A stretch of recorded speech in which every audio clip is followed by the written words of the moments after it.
Security interests often arise in contexts other than sales of goods.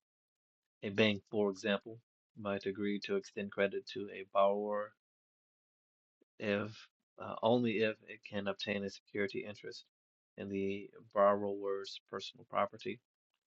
Since no sale is involved, the agreement in this case is called a security agreement rather than a conditional sales contract, but the bank is still called the secured party.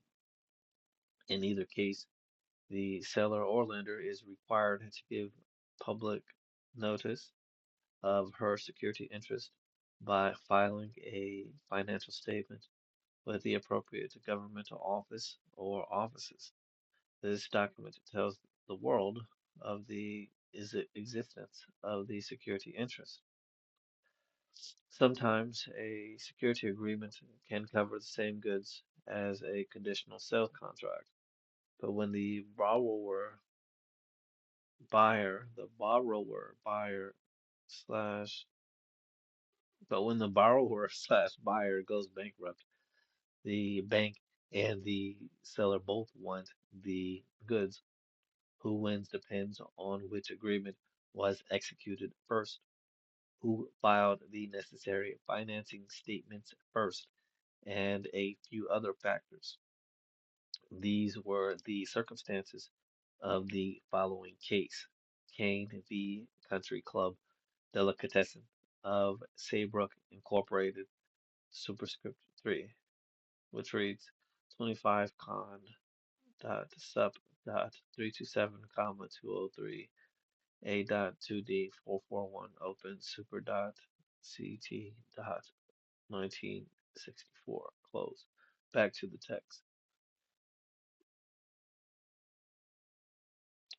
The defendant, Country Club Delicatessen, opened its restaurant in Old Saybrook on July 26, 1962. At that time, it was fully equipped. By the time it declared bankruptcy, the defendant had purchased additional equipment from Hewitt Engineering Incorporated, referred to herein as Hewitt. On August 16, 1962, defendant corporation borrowed $35,000 from First Hayford, giving a promissory note secured by a chattel mortgage type of security agreement covering a security interest in all goods, personal property, equipment, etc. The day previously, vis-a-vis August 15th, 1962, First Hartford had filed a financing statement with the Secretary of State, Uniform Commercial Code Division, showing the defendant as debtor and First Hartford as the secured party. Also on August 15th, 1962, First Hartford executed another financing statement, being a duplicate of the one filed in the office of the Secretary of State and filed it with the town clerk of the town of Old Saybrook.